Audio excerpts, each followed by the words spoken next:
Bonsoir Olivier Babot, merci Bonsoir. d'être avec nous. Vous êtes enseignant-chercheur en stratégie d'entreprise, auteur de 80 questions sur le travail du dimanche. C'est aux éditions ESCA. Bonsoir Éric Scherer, membre de l'intersyndicale ClickP. Si vous voulez nous rejoindre, poser vos questions, réagir, vous parlez ce soir à Madame Pierzadeh qui est avec nous. C'est marqué derrière moi, @lesoirbfm sur Twitter ou sur bfmtv.com. Est-ce que vous êtes battu en un sens ce soir Éric Scherer, abattu ou pas? Ah non, non, non. On pourrait même dire que, contrairement à l'annonce qui semble être en disant que le bricolage aurait gagné quelque chose, si on arrête les dérogations par secteur d'activité, il ne devrait donc pas bénéficier de dérogation. Éventuellement, selon l'annonce du rapport pendant quelque temps, mais à terme, ne pas ouvrir et donc fermer leurs portes comme l'ameublement. Olivier Babot, la question, elle est centrale depuis des semaines. Faut-il ou pas travailler le dimanche? On peut la résumer comme ça. Elle divise de façon incroyable. Votre sentiment à vous, c'est quoi? Est-ce que la France peut se priver d'une activité le dimanche? Je crois que la meilleure réponse, c'est faut-il ou pas pouvoir choisir de travailler le dimanche? La réalité, c'est que beaucoup de gens veulent pouvoir choisir de le faire. Des gens aussi veulent choisir de ne pas le faire, et c'est leur droit. Aujourd'hui, la loi permet à certaines personnes de choisir et à beaucoup de gens leur interdit. Et c'est probablement ça qui doit être changé aujourd'hui. Le rapport Bailly représente quand même une avancée.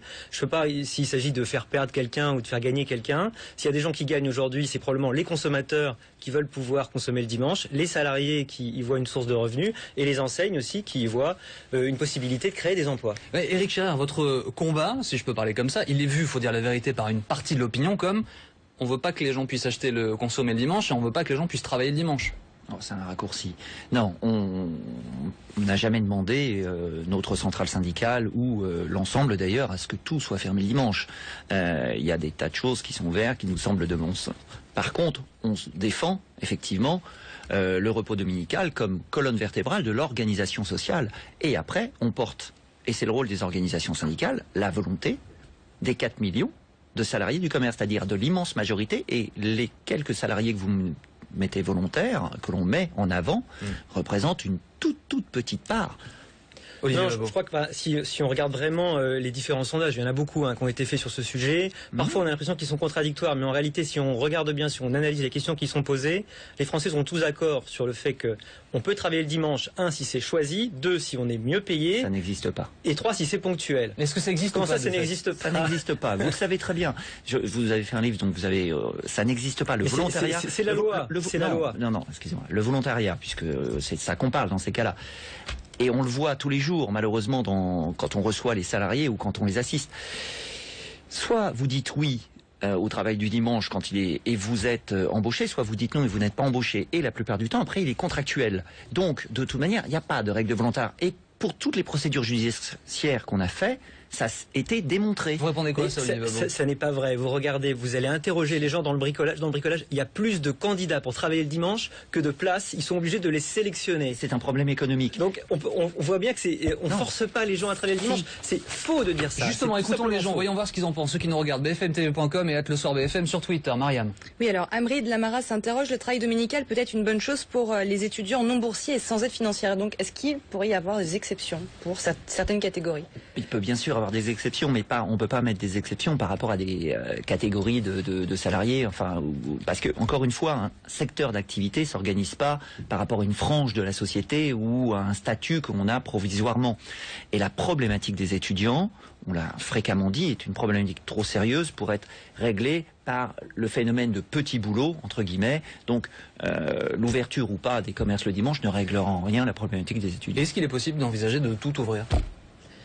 Si vous ouvrez Olivier tout... Babot, pour commencer, en réalité, si on regarde à l'international, déjà la France fait partie des pays les plus fermés. Il faut le savoir. Dans le monde, il y a évidemment des pays où le dimanche ne signifie rien pour des raisons historiques, puisqu'il faut rappeler que le dimanche a été créé, pour dire en Occident, pour des raisons religieuses, évidemment, et des religieuses chrétiennes en l'occurrence. Vous avez beaucoup d'autres pays où le dimanche à la fois est ouvert et libre de travail et à la fois reste un jour spécifique, par exemple les États-Unis. Je vous coupe un instant parce que votre camarade soir qui fait nom de la tête, pourquoi? Non, parce que c'est faux. Je veux dire, la majorité des pays, le dimanche est bien le jour référence comme étant de repos. Et si on fait, ne serait-ce qu'en Europe, les pays les plus riches et qui se portent économiquement le mieux sont fermés. L'Allemagne, l'Autriche, la Suisse. Et la Suède est ouverte depuis 1971. C'est une des rares exceptions, une des rares, et je vous la concède, souvent qui se porte bien citoyen et qui a un consensus là-dessus. Le seul. Si vous prenez l'Angleterre qu'on vous cite fréquemment, On cite souvent l'Allemagne, par exemple. Qu'en est-il en c'est Allemagne? fermé. C'est fermé. Non, Alors- ils sont de plus en plus ouverts en Non, Allemagne. c'est fermé, ils Notamment reviennent en à Berlin, arrière. où ils sont passés Non, à plus de 10 revenons en dimanches. France, 8 messieurs. dimanches, 8. Revenons en France, excusez-moi. Je reviens à ma question. Est-il possible, pourquoi pas, de penser tout ouvrir, Olivier Babot? Je pense que il y a des activités qui n'ont pas vocation à être ouvertes le dimanche, et le dimanche ne sera jamais un jour comme un autre, parce que c'est culturel.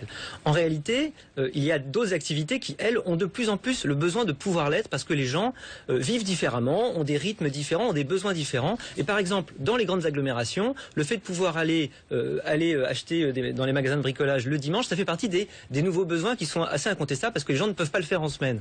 Eric Scher. Alors, les nouveaux besoins, on crée les besoins, je veux dire, et le consommateur y répond, c'est tout. Le consommateur, il demande rien. Ce qu'il veut, c'est trouver des En fait, choses. ce que vous défendez, c'est un modèle de société. Exactement. Nous, on est sur un modèle de société. On est d'abord pour la défense, encore une fois, des salariés. Je rappelle quand Ça va même que bien les au-delà de salariés. ça dans ce que vous dites. Tout à fait, mais au départ, on est déjà là, puisque les salariés du commerce sont déjà ceux qui sont le plus précarisés aujourd'hui, subissent la modulation, les horaires variables, les temps partiels à outrance et les bas salaires. Parce que la problématique des rémunérations majorées le dimanche, c'est que dans les commerces, on est très mal rémunéré. Et après, bien évidemment, en colonne vertébrale, une organisation de la société et un référentiel du modèle social. Et après, si on dit que tout est ouvert, libre à chacun de consommer Si ou on, pas si on est tous ouverts, dans ces cas-là, ça revient à des tas d'études qui l'ont montré, on détruira de l'emploi et des milliers d'emplois. L'exemple le plus récent, il est là, il est en Italie. 90 000 emplois ont été détruits justement parce qu'on vient de libéraliser l'année dernière. Et c'est des emplois irrémédiablement perdus. Non, Olivier vous Babot. faites un lien de causalité, ce qui n'est qu'une corrélation, parce que la crise économique Non, peut expliquer aussi faux. la suppression des emplois. Non, non. La réalité qu'on a, qui est très microéconomique en France, c'est que par exemple l'ouverture de plans de campagne le dimanche, ça crée plus de 1000 emplois. Si demain vous ouvrez Et ça en a supprimé combien en les centre-ville? galeries Lafayette et le Printemps, vous en créez plus de 1000, Non. vous avez une création mécanique d'emplois et d'activités, notamment grâce au tourisme, qui est absolument Alors, indéniable. il y a cet argument qu'avance Eric Scher, cette question elle est réelle. Pour combien d'emplois détruits dans les centres-villes? Est-ce que les grandes surfaces ouvertes le dimanche, c'est forcément au détriment des petits commerçants? Mais non, ce qu'on constate au contraire, c'est que les ouvertures des grandes enseignes le dimanche ont créé un lieu d'activité où les petites entreprises aussi peuvent se Je développer. reprends plan de campagne, puisque vous venez de le citer. Plan de campagne. C'est un endroit précis. Hein. Ah, oui, Marseille, ça fait, ouais. mais à Marseille, mais c'est là comme ça, justement, prenons un exemple. Plan de campagne. À partir du moment où on l'a laissé ouvrir, il a détruit la totalité de l'activité commerciale dans l'ensemble des centres, villes qui sont aux alentours. Il n'y a plus rien. Et même Marseille, ville capitale de la région, son centre-ville était déserté. Quand ils ont réanimé le centre-ville, enfin refait, le seul moyen qu'il y avait pour remettre des commerces a été de l'ouvrir également le dimanche. Sinon, autrement, ça ne fonctionnait plus, tellement plan de campagne est un aspirateur. Ce qui est intéressant, c'est que jusqu'à maintenant, notre débat aurait pu avoir lieu comme si Internet n'existait pas. Alors que la réalité, c'est qu'aujourd'hui, Internet est en train forcément de changer les choses. Et pour le problème pour les magasins, c'est pas l'ouverture du dimanche ou pas. Le problème, c'est la survie à terme. Et donc, l'évolution de leur forme de commercialisation. On est C'est d'accord. ça le vrai débat. Mais c'est pas le. Les c'est pas questions, l'ouverture du les dimanche réactions qui sur réglera Internet. ça. Alors, Mariam. plusieurs réactions internautes sur cette période de fort chômage qu'on connaît actuellement. Est-ce que ce débat doit-il exister dans cette période de fort chômage, notamment? Est-ce que cette niche de travail du dimanche peut-elle apporter des solutions pour des demandes de travail à temps partiel ou des contrats d'intérim? Finalement, n'est-ce pas une solution et pas une contrainte? Voilà, c'est la question de Sabine et de plusieurs autres internautes. Malheureusement, non. Si c'était une solution, je veux dire, dans ces cas-là, bien évidemment, mais ça l'est pas. Encore une fois, si des études existaient, de vraies études, hein, avec l'ensemble des organisations professionnelles, patronales, MEDEF, qui font du lobbying, ils auraient sorti ces chiffres. Ils n'existent pas. Tous les chiffres et tous les exemples montrent de la destruction. C'est du martelage. Un dernier mot, Olivier En Babot. tant que professeur, j'ai beaucoup d'étudiants qui travaillent pour se financer. Je peux vous dire que pour eux, c'est une vraie solution de pouvoir travailler les étudiants. pour ces contrats Mais week-end, c'est pas ces de contrats l'emploi. qui ont lieu le week-end. Si, c'est un vrai emploi, c'est aussi Non. une formation pour eux, c'est Non. une manière de financer leurs études. Et s'ils n'avaient pas ça, si demain on ne peut plus ouvrir le dimanche, ils perdent tout simplement leurs moyens de se financer. Merci beaucoup. Merci Olivier Babot. 80 questions sur le travail du dimanche aux éditions ESCA. Merci Eric Scher de l'intersyndicale CLICP.